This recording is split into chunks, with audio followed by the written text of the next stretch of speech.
Fringe की चौड़ाई के लिए ये आपका टॉपिक है, जो कि यंग का प्रयोग में देखे थे कि एक दीप्त और दूसरा अदीप्त पट्टी एकांतर क्रम में बनता है। एक दीप्त बनेगा, उसके बगल में क्या बनेगा, फिर दीप्त, फिर जब भी बनेगा तो एकांतर क्रम में दीप्त पट्टी और अदीप्त पट्टी का निर्माण होता है। यही देखे थे। तो दो वो कर्मागत दीप्त, जैसे ये दीप्त बना, फिर अदीप्त बनेगा, फिर दीप्त, फिर अदीप्त। तो दो क्रमागत दीप्त, दो क्रमागत या दो क्रमागत अदीप्त पट्टी के बीच जो दूरी रहता है उसी दूरी को कहते हैं फ्रिंज की। पूछेगा फ्रिंज का चौड़ाई क्या है, तो दो क्रमागत या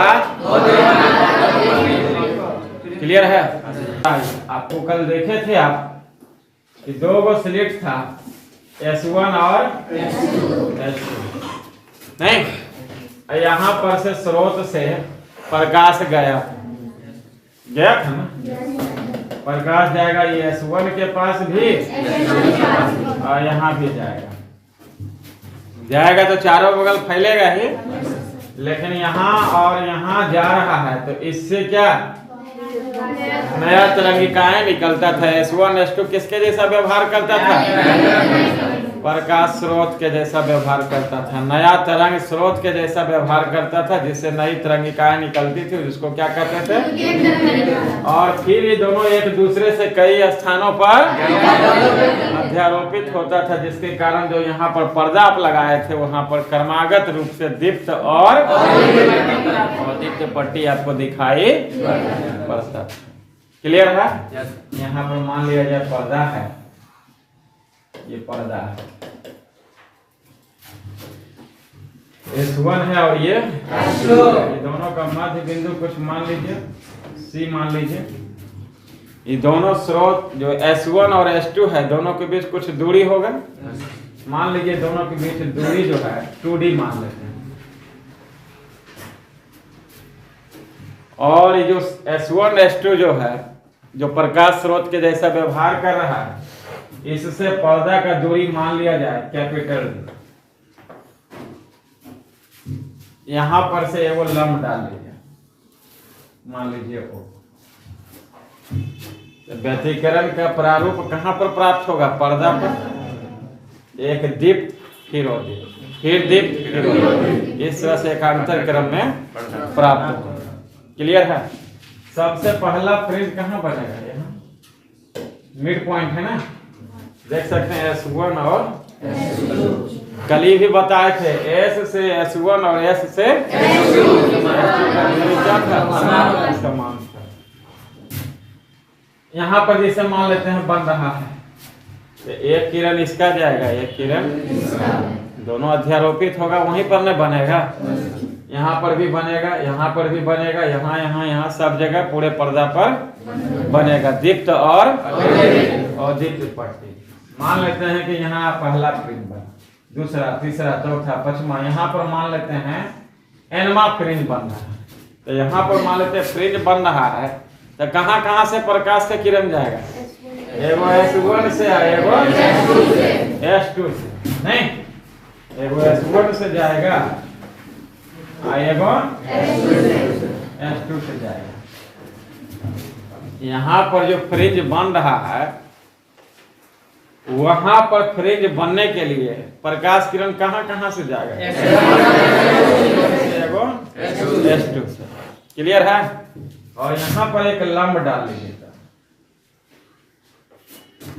इसको कुछ पॉइंट मान लेते हैं P, मध्य बिंदु से इसका कुछ दूरी होगा, मान लेते हैं YN क्यों लिखे हैं बताइएगा थोड़ी। nवां फ्रिंज का दूरी जैसे 10 गो है, यहाँ पर मान लेते हैं 10वां फ्रिंज बन रहा है, तो 10वां फ्रिंज का दूरी होगा, उसके पहले होगा 9वां फ्रिंज का दूरी यानी YN-1, उसके पहले होगा YN-2। ठीक है। यहाँ पर जो दूरी माने हैं YN, इसको मान लीजिए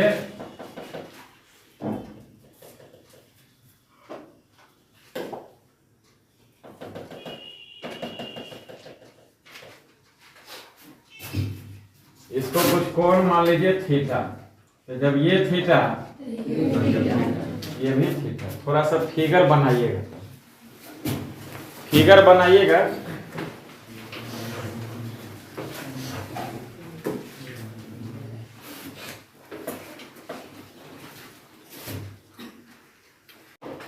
आपका क्या था कि दो गो स्लिट था S1 और S2, इसका मध्य बिंदु क्या माने हैं और यहाँ से एक लंब अर्धक डाला गया है पर्दे पर, क्या CO, लंब अर्धक क्या डाला गया है, केंद्रीय फ्रिंज पूछेगा कहाँ पर प्राप्त होगा, O पर, वहीं से फ्रिंज का दूरी मापा जाएगा। बिंदु P पर जो फ्रिंज, कितना नंबर का फ्रिंज प्राप्त हो रहा है, Nवां फ्रिंज प्राप्त हो रहा है, इसलिए इसका दूरी हम लोग लिए हैं क्या, YN।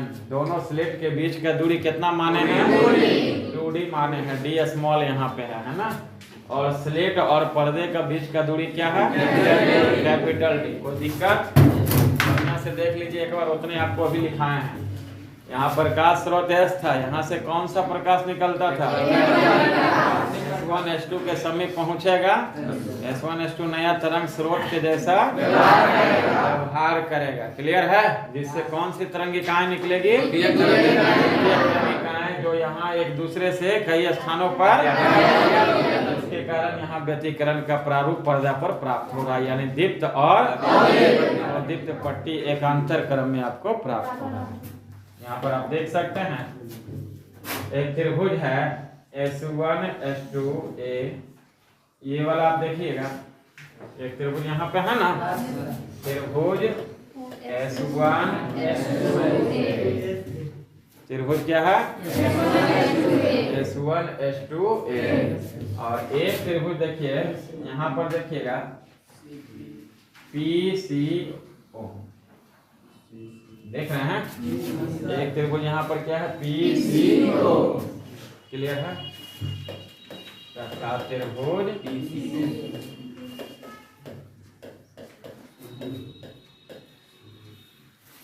दोनों क्या है, समरूप। तो इसका लंब करना है, तो थीटा के सामने वाला क्या होता है, लंब होता है। तो थीटा के सामने क्या है, S2A, लंब बटे क्या करना है, आधार करना है, क्या करना है, S1 S2। इसका भी देखिए थीटा के सामने लंब है, OP बटे CO, ठीक है। अब देखिए यहाँ पे S2A बराबर क्या है, देखिए एक यहाँ पर जो व्यतिकरण प्राप्त हुआ था, एक किरण यहाँ से गया था, एक किरण यहाँ से, तो इसका रास्ता यहाँ से यहाँ तक, इसका रास्ता, दोनों के रास्ता का अंतर यहाँ से यहाँ तक ले सकते हैं, इसीलिए लंब डाला गया था। यहाँ से का दूरी, यहाँ से लेके यहाँ का दूरी, यहाँ से लेके यहाँ का दूरी जब भी होगा तो बराबर होगा, यानी कि दूरी का अंतर जो है S2, ठीक है।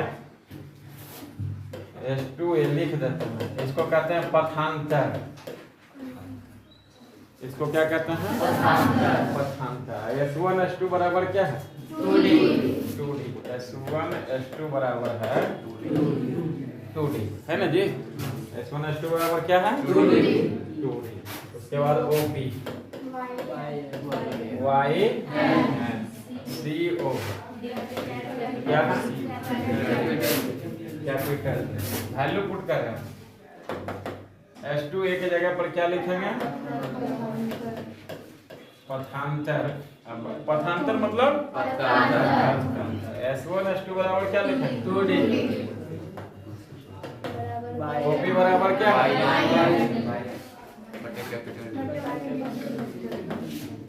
यानी पथांतर बराबर जो हो जाएगा YN इंटू 2D बटे, ठीक है। दो तरह का फ्रिंज बताए थे, दीप्त और दीप्त। दीप्त फ्रिंज के लिए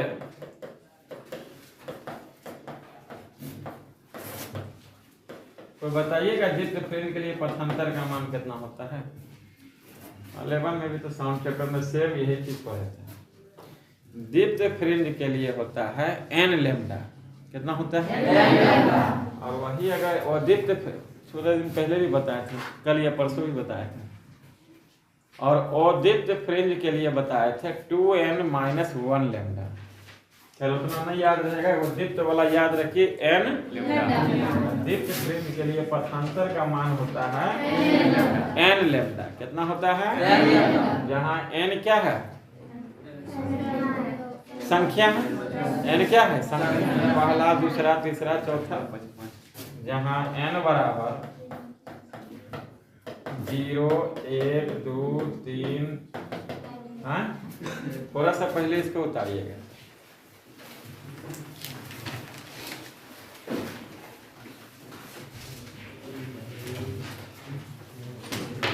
इसको उतारिएगा तो फिर से देखिए बता रहे हैं कौन कौन त्रिभुज ले रहे हैं। वो S1, S2 और एक त्रिभुज है BC। थीटा के सामने वाला क्या होता है? और ये क्या होता है? लंब बटे आधार, लंब बटे S2A बटे S1 S2। क्लियर है? बराबर क्या हो जाएगा? OP बटे। फिगर में आप देख सकते हैं कि यहाँ पर जो एनमा फ्रिंज बन रहा था, बिंदु P पर कितना नंबर का फ्रिंज? Enma fringe. n के जगह 10, 20, 50 जेगो रहे। क्लियर है? तो एनमा फ्रिंज बन रहा था। इसका दूरी मध्य बिंदु O से कितना माने थे? y। तो यहाँ पर जो फ्रिंज प्राप्त हो रहा है, तो यहाँ पर जो फ्रिंज प्राप्त हो रहा है, तो वहाँ के लिए कहाँ से किरण जाएगा? S1 से। और देख लीजिए आप, यहाँ से जब लंब डाले हैं तो इसके और इसके किरण के बीच का जो दूरी का अंतर यानी पथ का जो कितना है? S1 और S2। वही लिखे हैं, S2A की जगह क्या है? पथांतर। S1 S2 दोनों स्लेट के बीच का दूरी कितना माने थे? 2D माने थे। OP बराबर O से लेके P तक का दूरी कितना माने हैं? YN माने हैं ना। और उसके बाद देखिए वैल्यू हम लोग पुट कर दिए हैं। जहाँ n का एक ही और जान लीजिए कि पथांतर का मान होता है दीप्त फ्रिंज के लिए कितना? n lambda. जहाँ n का मान 0 से लेके जो भी आप ले सकते हैं, यानी जो पथांतर है ये वाला, इसके जगह पे कितना लिख सकते हैं? n lambda. पथांतर के जगह कितना लिखेगा? n lambda. n लैम्डा बराबर क्या लिख सकते हैं?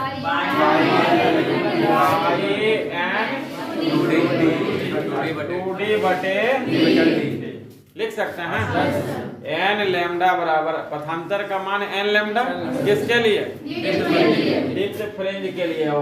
yn 2d बटे d हो जाएगा। तो yn बराबर क्या लिख सकते हैं? ऊपर चल जाएगा, नीचे चल जाएगा। d बटे 2d इंटू n लैम्डा। कितना नंबर फ्रिंज का दूरी है? और अभी तुरंत बताएं तो फ्रिंज का चौड़ाई किसको कहते थे? दो क्रमागत दीप्त या एगो n नंबर निकाले हैं दूरी, एगो n-1 का निकालना पड़ेगा।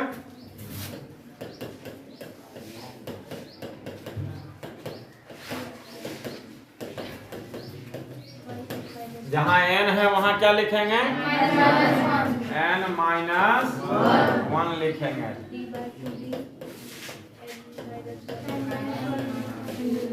क्लियर है? अब फ्रिंज का चौड़ाई किसको कहते हैं? बीटा बराबर क्या हो जाएगा? दोनों फ्रिंज के बीच का दूरी। एगो yn में घटा देना है किसको? yn-1 वाला जो आया है। तो yn का मान कितना दिया हुआ है? देखिए माइनस करना है d/2d। क्लियर है? इसमें d/2d n लैम्डा कट जाएगा। क्लियर है? d/2d n लैम्डा कट जाएगा। आपका देखिए बचेगा बीटा बराबर क्या बचेगा? d/2d इंटू n वाला वैल्यू तो कट नहीं जाएगा, 1 वाला सिर्फ